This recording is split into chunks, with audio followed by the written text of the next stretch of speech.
Pelo sinal da Santa Cruz, livrai-nos Deus nosso Senhor dos nossos inimigos. Em nome do Pai, do Filho e do Espírito Santo. Amém? Vamos sentar. Amados irmãos e irmãs,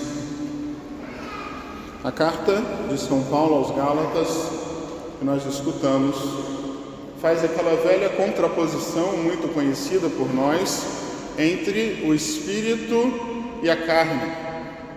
Nós temos Espírito e carne. O Espírito tem desejos e a carne tem desejos.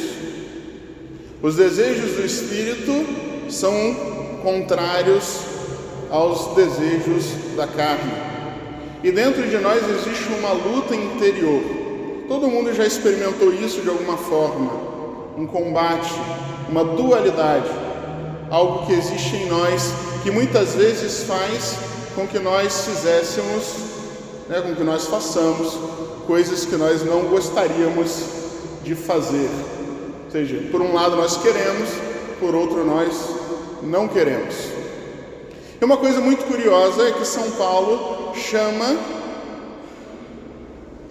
as consequências dos desejos da carne de obras da carne, ao mesmo tempo que ele chama as consequências do desejo do Espírito de frutos do Espírito.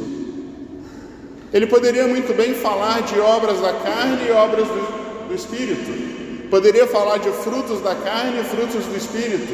Mas por que duas palavras diferentes? Talvez, amados irmãos, seja porque a palavra obra destaca mais a ação, a atividade do homem. Quando nós cedemos à carne, aos desejos da carne, então nós realizamos aquilo que nós queremos e nós fazemos o mal. É uma obra que é muito nossa, porque no fundo os desejos da carne são os desejos do nosso egoísmo. Ao mesmo tempo, quando nós nos guiamos pelo Espírito, aquilo que acontece conosco não é chamado de obras, mas é chamado de frutos.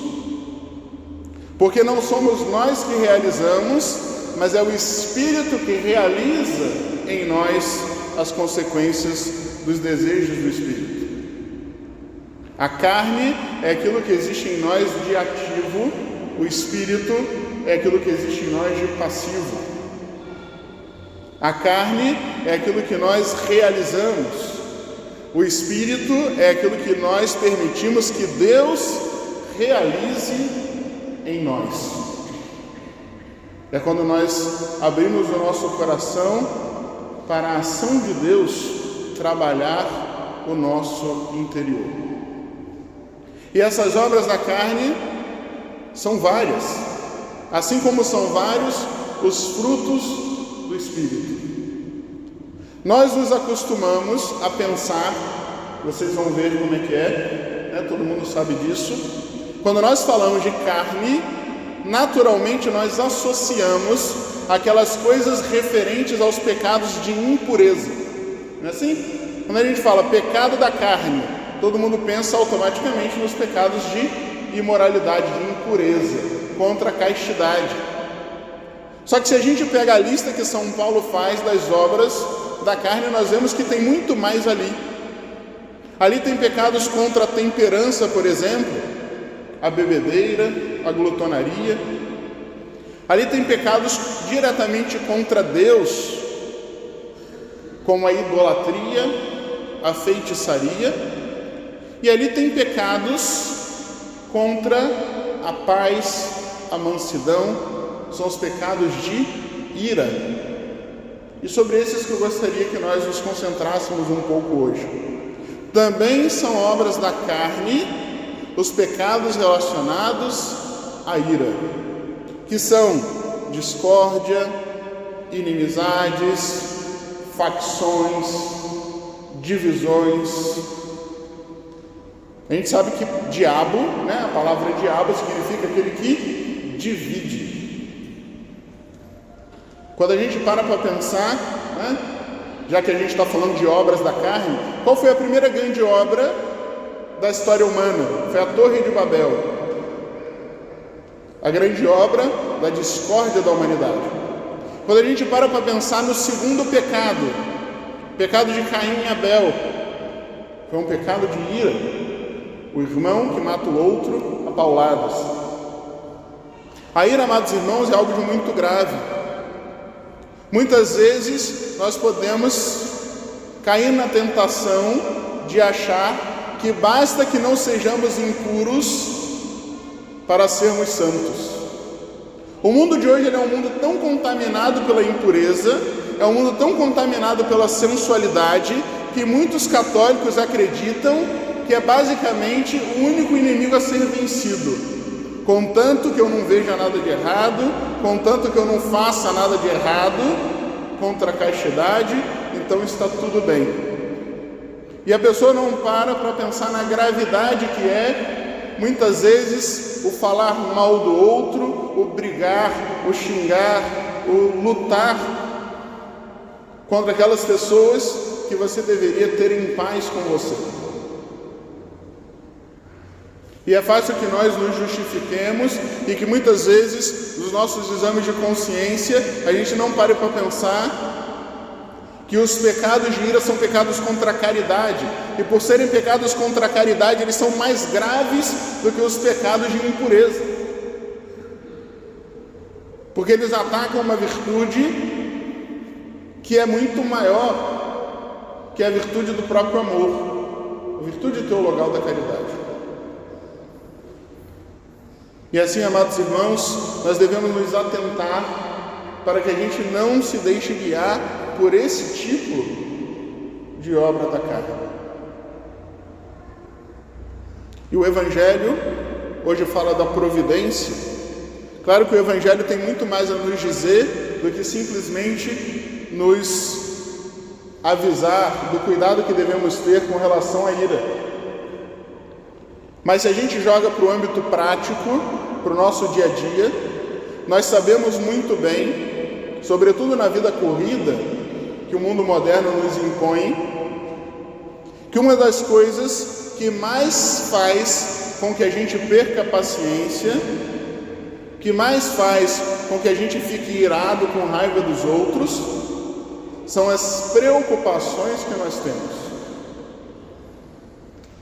Na medida em que o mundo nos impõe preocupações, na medida em que nós acreditamos que nós somos responsáveis, e somente nós somos responsáveis pelo nosso futuro, que tudo depende de nós,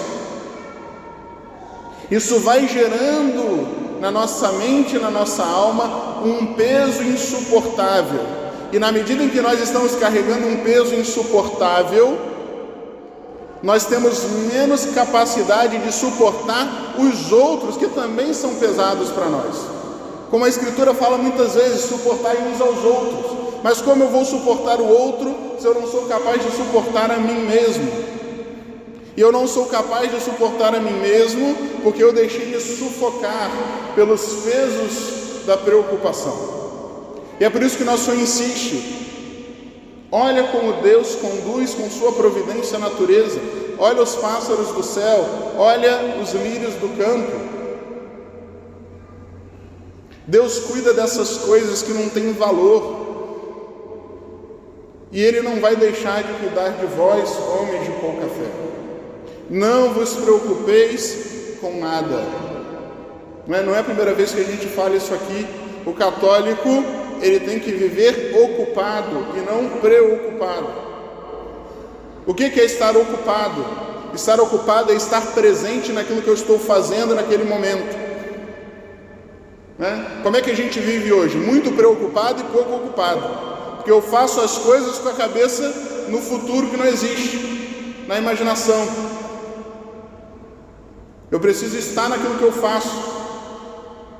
Estar concentrado, fazer com perfeição. Na medida que eu estou concentrado e faço com perfeição o que eu tenho que fazer hoje, aí sim eu preparo o meu futuro. Mas o que a gente faz? A gente faz de qualquer jeito o presente, porque nossa cabeça está ocupada com um futuro que a gente nem sabe se vai se realizar. Com temores, muitas vezes, imaginários. Porque no fundo a gente acha que somos nós que vamos fazer e acontecer e resolver todas as coisas. E a gente esquece que existe um Deus que nos ama, que sabe de tudo, que prepara o caminho. Então é esse Deus que está dizendo: não vos preocupeis. Deus sabe que você precisa de tudo isso. Tudo isso que ocupa a tua mente e que não é uma coisa da realidade de agora, mas de amanhã, Deus sabe que você precisa disso. E Ele tem muito mais poder para realizar do que você tem poder para realizar. E na medida que eu entrego a minha vida à providência de Deus, e entendam bem, Deus Ele é providente e não somente previdente. Deus não é só aquele que sabe o futuro, é aquele que realiza o futuro. Na medida que eu entrego tudo nas mãos de Deus, como diz aquela passagem bíblica, lançai em Deus as vossas preocupações, porque Ele tem cuidado de vós. Na medida que eu lanço em Deus minhas preocupações, então eu sou capaz de ficar ocupado naquilo que tem que me ocupar e viver confiante no amor e na bondade e na misericórdia de Deus, mesmo quando as coisas não acontecem da maneira que eu gostaria.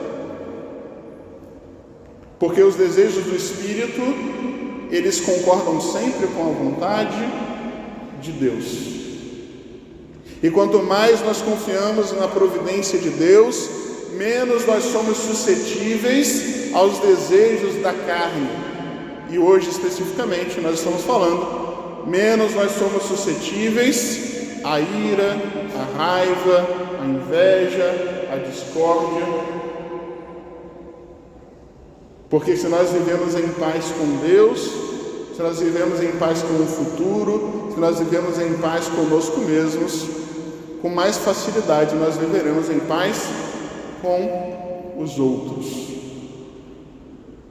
Não permitamos, amados irmãos, que a preocupação de um mal futuro se transforme em um mal presente. Que o medo do amanhã torne o hoje um inferno para nós. Porque o cristão tem o olhar voltado para o futuro, mas para o futuro do céu. Uma virtude que se chama esperança. E cada um de nós pode fazer o exame de consciência e pensar: o meu futuro representa para mim esperança ou representa para mim desespero? A maioria das vezes é desespero, mas devia ser sempre esperança.